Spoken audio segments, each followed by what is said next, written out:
Salam sejahtera, Anda bersama saya Sabinus Ribun untuk Berita BDTV malam ini.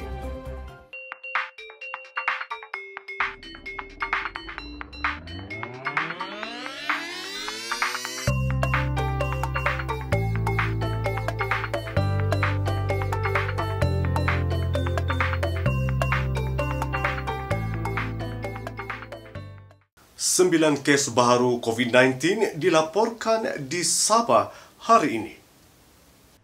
Menteri Kesihatan dan Kesejahteraan Rakyat Datuk Frankie pun memaklumkan 9 lagi kes baru positif COVID-19 itu menjadikan jumlah keseluruhan kes di negeri ini meningkat kepada 112 kes setakat ini berbanding 103 kes semalam. Pertambahan kes baru itu menurun berbanding kes baru direkodkan semalam iaitu 21 kes baru. Kementerian Kesihatan Malaysia memaklumkan kes positif COVID-19 di Sabah adalah yang ketiga tertinggi di seluruh negara selepas Selangor dengan 223 kes dan wilayah persekutuan Kuala Lumpur dengan 123 kes. Kes kematian akibat COVID-19 di negara ini kekal 2 kes iaitu seorang lelaki berusia 34 tahun di Johor dan pastor berusia 60 tahun di Sarawak. Untuk hari ini terdapat sebanyak 110 kes baharu positif COVID-19 termasuk 63 daripada kluster perhimpunan tablik dan menjadikan jumlah keseluruhan 900 kes termasuk 75 kes yang telah sembuh.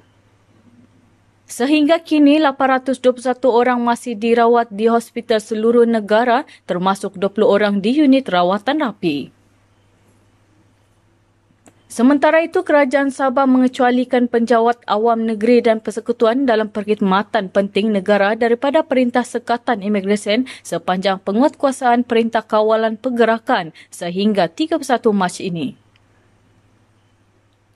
Dalam satu kenyataan hari ini, Setiausaha Kerajaan Negeri Datuk Safar Untung berkata, penjawat awam negeri dan persekutuan berkenaan dibenarkan untuk masuk atau pulang ke Sabah sepanjang tempoh penguatkuasaan tersebut berdasarkan beberapa syarat yang telah ditetapkan.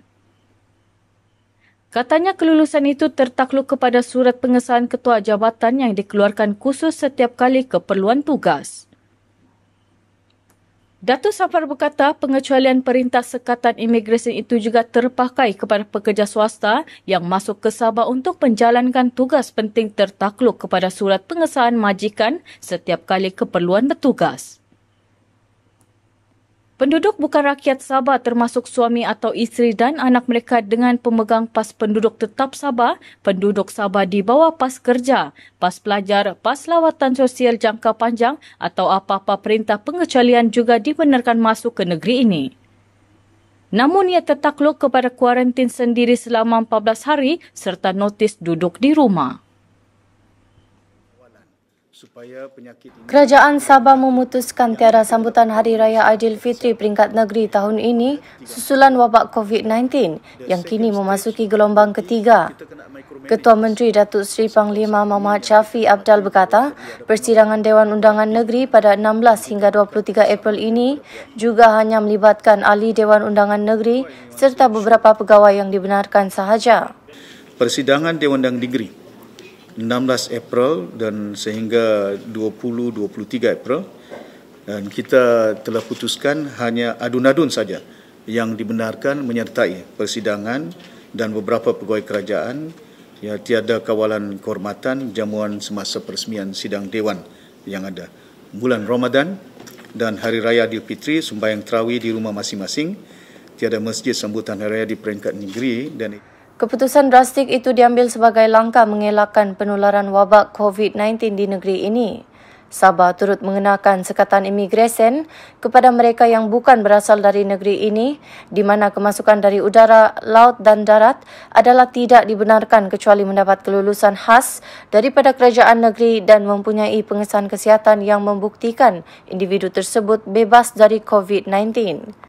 Datuk Seri Muhammad Shafie yang juga pengerusi Majlis Keselamatan Negeri MKN turut memberi jaminan bekalan barangan keperluan harian di Sabah mencukupi sepanjang tempoh Perintah Kawalan Pergerakan dari 18 hingga 31 Mac. Polis di seluruh negara termasuk kontingen Sabah terus melipat gandakan rondaan dan sekatan jalan raya bagi memastikan masyarakat mematuhi pelaksanaan Perintah Kawalan Pergerakan yang dikuatkuasakan sejak semalam. Di Sabah, usaha menghebahkan perintah itu turut dibantu Jabatan Penerangan Malaysia menerusi inisiatif Info on Wheel di 23 daerah di seluruh negeri bagi memaklumkan orang ramai termasuk di kawasan pedalaman. Untuk hari ini sahaja, 40 program hebahan dilaksanakan di 150 lokasi di Sabah membabitkan 100 orang kaki tangan Jabatan Penerangan Sabah. Selain sekatan jalan raya, rondaan bersepadu turut dilancarkan membabitkan unit rondaan bermotosikal dan unit kereta peronda. Langkah ini susulan Perintah Kawalan Pergerakan yang diumumkan Perdana Menteri mengikut Akta Pencegahan dan Pengawalan Penyakit Berjangkit 1988 dan Akta Polis 1967 mulai 18 Mac hingga 31 Mac sebagai langkah pencegahan penularan COVID-19. Setakat ini, polis memberi nasihat kepada orang awam dan jika masih berdegil, amaran akan diberikan. Polis akan mengambil tindakan drastik termasuk tangkapan jika ada yang masih berdegil dan tidak mengendahkan perintah itu yang bertujuan membendung sepenuhnya penularan COVID-19. Di Kota Kinabalu, 9 balai polis akan menjalankan tugas rondaan keselamatan secara berterusan sehinggalah pihak berkuasa yakin masyarakat mematuhi Perintah Kawalan Pergerakan itu. Sementara itu, polis turut menasihati orang ramai yang menggunakan media sosial supaya tidak menyampaikan sebarang maklumat yang boleh mendatangkan kegusaran kepada masyarakat. Mana-mana individu yang didapati menyampaikan kenyataan yang boleh mendatangkan kegusaran boleh dipenjara maksimum 2 tahun atau denda atau kedua-duanya sekali mengikut Seksyen 505 Kanun Kesiksaan. Hebahan perintah itu dilakukan Jabatan Penerangan menerusi inisiatif Info on Wheel. Selain kawasan bandar, hebahan hari ini turut dilakukan di daerah luar bandar termasuk Pitas, Nabawan dan Beluran. Hebahan paling banyak adalah di Lahad Datu dengan 6 program susulan kes positif COVID-19. Di daerah itu adalah yang tertinggi di Sabah dengan 33 kes direkodkan setakat hari ini. Hebahan tersebut berbunyi seperti, demi keselamatan dan kesihatan kita bersama, anda diminta untuk sentiasa patuhi Perintah Kawalan Pergerakan ini.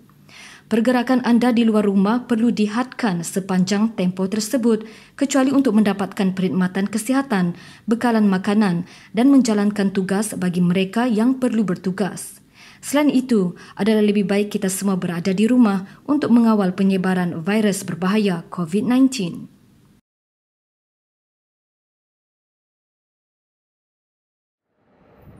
Suasana di pusat bandaraya Kota Kinabalu lengang sejak hari pertama Perintah Kawalan Pergerakan semalam. Tinjauan BTTV mendapati kenderaan tidak banyak yang lalu lalang. Restoran dan terminal bas berhampiran Hotel Promenade juga kelihatan sunyi sepi tanpa ramai pelanggan dan penumpang. Situasi itu menunjukkan warga Kota Kinabalu mematuhi Perintah Kawalan sepanjang tempoh 14 hari ini. Apa yang mengecewakan semalam masih ada segelintir masyarakat yang berkunjung ke tempat rekreasi seperti Pantai Tanjung Aru, Bukit Kopungit dan Taman Tun Fuad Stephens di Bukit Padang. Namun bagi peniaga dan pengusaha pengangkutan awam, keadaan ini menjejaskan perniagaan mereka. Kalau bilang yang sekarang ni yang kerajaan ambil langkah 2 minggu ni yang pergerakan yang apa tu, itu memang bagus kalau bagi kami lah, cuma kami tidak banyak pelanggan begitu. Kalau daripada biasa ke orang datang duduk makan sini sesuk di orang juga lah. Tapi sekarang di orang semua rumah saja, di orang tapo-tapo susah sedikit lah. Macam makan macam biasa lah. Asal biasanya kalau kita parking dari pagi boleh dapat 3 trip, 4 trip. Sekarang dari pagi pukul 6 tadi ini belum lagi ada 1 trip. Jadi kalau pasal pendapatan memang banyak merosot lah. Situasi memang sunyi sudah sekarang. Banyak lagi yang tidak boleh. Itulah pasal tiada orang. Banyak orang di rumah, tinggal di rumah saja. Pada Isnin, Perdana Menteri Tan Sri Muhyiddin Yassin mengisytiharkan Perintah Kawalan Pergerakan berkuat kuasa 18 Mac hingga 31 Mac di seluruh negara bagi mengekang penularan COVID-19. Ini kali pertama dalam sejarah Malaysia menguatkuasakan Perintah Kawalan Pergerakan. Hari ini 110 kes baru dilaporkan, menjadikan 900 kes positif COVID-19 dilaporkan di negara ini. Di Sandakan, polis meningkatkan rondaan di tempat awam bagi memastikan masyarakat di daerah itu mematuhi perintah kawalan pergerakan yang bermula semalam. Pemantauan perintah dilaksanakan di sekitar pusat bandar Sandakan. Hasil pemantauan mendapati beberapa individu, khususnya yang menjalankan perniagaan masih kurang jelas berkaitan arahan tersebut. Mereka termasuk pengusaha premis makanan dinasihatkan memberi kerjasama dan memandang serius tindakan kerajaan menangani wabak ini dengan menutup sementara operasi masing-masing. Di Tawau, sebahagian penduduk dari luar daerah menjadikan kawasan rekreasi awam di jalan pesisiran sebagai tempat berehat dan makan selepas semua premis makanan ditutup kecuali untuk pembungkusan. Ada penduduk dari luar daerah Tawau yang terpaksa ke daerah itu untuk pelbagai urusan yang tidak dapat dielakkan. Tinjauan BTTV mendapati orang ramai masih berkunjung ke kawasan rekreasi, termasuk yang membawa anak-anak. Sebahagian besar hanya duduk di dalam kenderaan masing-masing, manakala sebahagian lagi beriadah seperti biasa tanpa mempedulikan perintah kawalan pergerakan. Sementara itu, tinjauan di Kompleks Imigresen, Kastam dan Kuarantin, CIQ Lama berhampiran Pasar Ikan Tawau, mendapati ia beroperasi seperti biasa termasuk menerima kedatangan penduduk daripada kawasan pulau berhampiran. Bandar Tawau juga lenggang, hampir 90 premis perniagaan ditutup. Dari tadi pagi saya di sini, sampai sekarang belum lagi dapat penumpang. Jadi kami mohon sama kerajaan lah, tolonglah bantu driver taksi. Ya, untuk seimbang pendapatan. Memang saya terasa betul lagi ni sebab penumpang tak seperti sedia kala. Selalunya kalau saya masuk kampung, tugas saya masuk kampung, cari penumpang, pagi mesti penuh. Berbeza dengan hari ini sebab sangat ketara lah kekurangan dia. Maknanya 2 trip saya pergi, pulang balik memang kekurangan betul-betul. Jadi mereka atau penumpang mengambil langkah berhati-hati lah, jaga-jaga seperti mana disarankan oleh Kementerian Kesihatan yang mana kita perlu larangan pergerakan kan. Akibat COVID-19 juga Majlis Resepsi Perkahwinan Menteri Pembangunan Luar Bandar Sabah, Datuk Ewan Benedict dan isterinya Connie Parantis yang dijadualkan pada 18 April ini ditunda ke satu tarikh baharu. Menurut Datuk Ewan, penundaan tersebut mengambil kira banyak faktor terutama usaha membendung penularan pandemik COVID-19. Upacara pemberkatan perkahwinan di gereja juga ditangguh atas nasihat ahli-ahli keluarga. Dalam satu kenyataan ringkas hari ini, Datuk Ewan mengucapkan terima kasih kepada semua rakan yang menyampaikan ucapan dan doa. Datuk Ewan dan Connie yang bertunang pada November tahun lalu telah disahkan sebagai pasangan suami isteri oleh Mahkamah Anak Negeri Kota Belud pada 20 Februari lalu. Aktiviti mendaki Gunung Kinabalu ditutup selama 2 minggu berikutan pelaksanaan Perintah Kawalan Pergerakan yang berkuat kuasa semalam. Menteri Pelancongan, Kebudayaan dan Alam Sekitar Sabah, Datuk Christina Liu dan Pengarah Taman-Taman Sabah, Maklarin Lakim, mengesahkan perkara itu. Timbalan Pengerusi Persatuan Malim Gunung Kinabalu, Richard Soibi berkata, pendaki yang terjejas dinasihatkan untuk berurusan secara langsung dengan Taman-Taman Sabah dan ejen pelancongan berkaitan perkara itu, termasuk untuk pembayaran balik. Katanya mereka yang terjejas dibenarkan menangguhkan pendakian ke tarikh lain, manakala mereka yang meminta bayaran balik dinasihatkan untuk merujuk bahagian pengurusan taman atau ejen pelancongan yang mereka tempah sebelum ini. Ketika orang ramai diselubungi bimbang mengenai wabak COVID-19, insiden panik tercetus di Hospital Queen Elizabeth I semalam yang menyaksikan petugas dan orang awam berpusu-pusu keluar dari bangunan hospital. Litar pintas pada salah satu pendingin hawa di bangunan itu menyebabkan kebakaran kecil yang mengeluarkan asap tebal. Bagaimanapun, insiden itu berjaya dikawal dalam tempoh singkat.